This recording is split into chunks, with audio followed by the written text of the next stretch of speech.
Good evening, everyone, and thanks for joining me this evening. Happy Sunday to you all. Just quickly, I want to share with you on how the world abandoned Nigeria because of the issue of insecurity. Now, I want to take you back to 2011, 12, 13, 14, and 15. This is very important that you should know because a lot of people are ready to die because of issue of one Nigeria, because of issue of let us fight for one Nigeria and so on and so forth.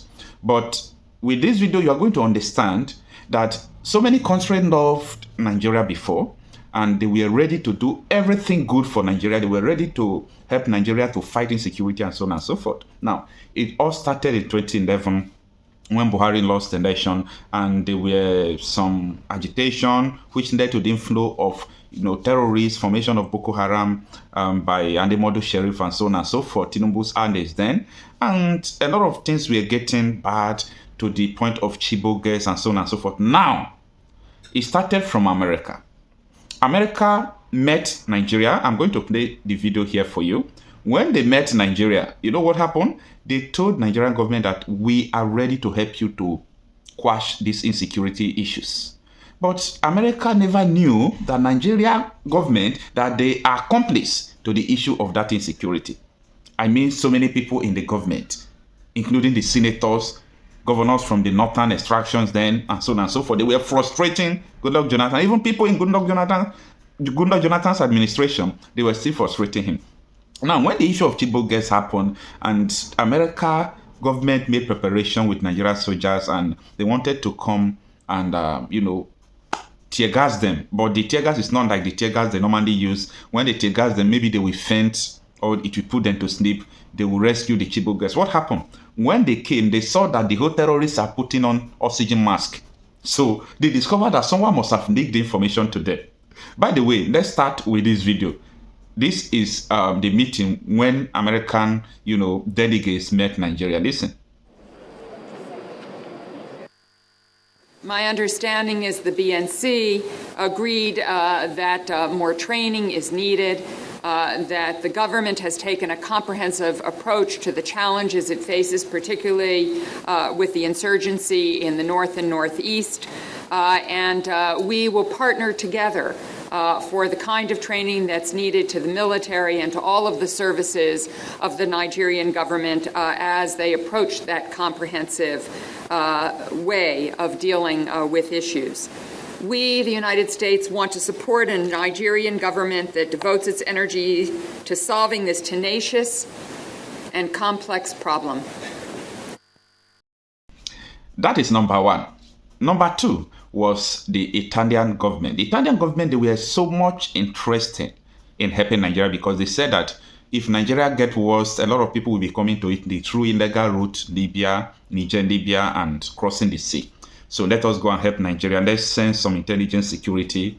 Look at when they were saying it, but when they came, what they saw, they discovered that no, there is another agenda. Governments are involved. This is not insecurity. It's a system. Listen to them. The Italian delegation, led by the President of the Chambers of Deputies, the Italian House of Representatives, arriving to meet with the Speaker and members of the Nigerian House of Representatives as part of her walking visit to Nigeria. The President commends the efforts of the Nigerian government in securing the release of 82 Chibok schoolgirls. She says her country is committed to Nigerians' anti-terrorism campaign, even as she appeals for global funding to help internally displaced persons in Nigeria.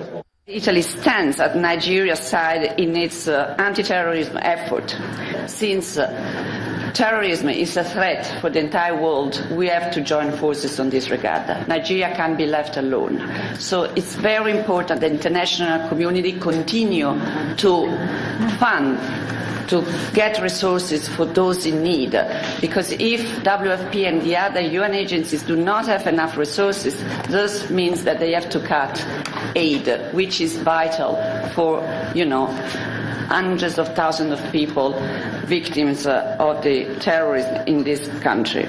Noting that last year, over 37,000 Nigerians arrived Italy illegally, she says both countries must work together to check the trend. We, the two countries, have to increased cooperation in order to fight against human trafficking, which is a plight, which is something unacceptable. The Speaker of the House of Representatives describes terrorism as a problem that transcends borders and says countries must unite to address the problem.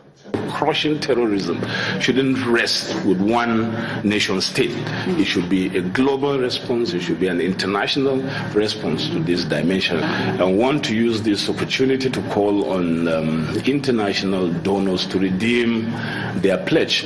Otherwise, our worst expectation that there will be famine, there will be malnutrition, and that will affect the ITPs in Nigeria and our refugees, especially those in the northeast, will be realized. Both leaders say since the challenges facing their countries are common, they must have a common response to address them. As part of our visit, the President and her delegation are taking on a tour of the House of Representatives. Lanre Lasese, Channels Television News. And not only that, listen to this country again. More on security now. The Belarus authorities say they are committed to cooperating with Nigeria in the fight against terrorism. The Belarus Minister of Foreign Affairs, Vladimir Makey, who is on a 3-day working visit to Nigeria, said his country supports Nigeria's intention to bring peace and harmony to the country. Unfortunately, Nigeria is among the countries that witness terrorism in daily life.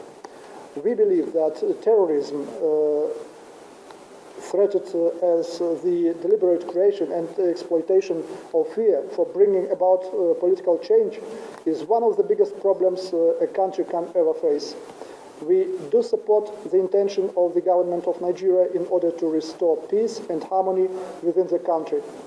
A lot has been done and even more still coming in this respect. We do believe that the government of Nigeria has all the necessary potential and means to cope with the very problem. In this respect, we are ready to provide all possible cooperation, and we are already seeking to it, trying to activate the bilateral cooperation between the interior, military, and police forces of both countries. As I have already said, we are quite optimistic about the future. We treat Nigeria as the future base for Belarusian presence in the West African region, and do hope that Nigeria, in its turn, will use the geopolitical advantages of Belarus. So, at the end, I want you to understand that many more countries developed interest in helping Nigeria to solve insecurity challenges, but at the end, it failed. They were unable to help Nigeria. So the question I'm trying to ask you is this: are you sure that anybody on earth will be able to help curb the insecurity challenges happening in the country? Now, instead of stopping the terrorists, the Boko Harams and the SWAP, you know what the federal government of Nigeria did then?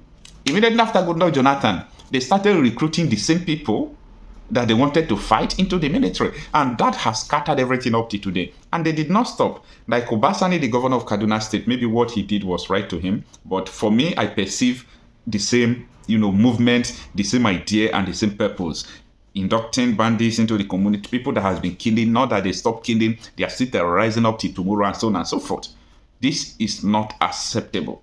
So, Tinubu is in France and a lot of things has been going on in France. But the question I'm asking, why would Tinubu agree to bring France military base to Nigeria? All the whole African countries are kicking France out of Nigeria. I hope the rumor I'm hearing is not true, that Tinubu is trying to agree with France that they are going to bring France military base to Nigeria. Because when that happens, Nigeria will be totally destroyed, because that is what it will take France to bring their military base, because other countries will not keep quiet. Remember that during Niger coup, Tinubu was pushed to strike Niger, to carry out military action and so on and so forth. But it took the actions of some countries, and also the citizens of Nigeria, we ourselves. So we stopped Tinubu not to carry out that action. And France was not happy, because France was planning a military base in Nigeria.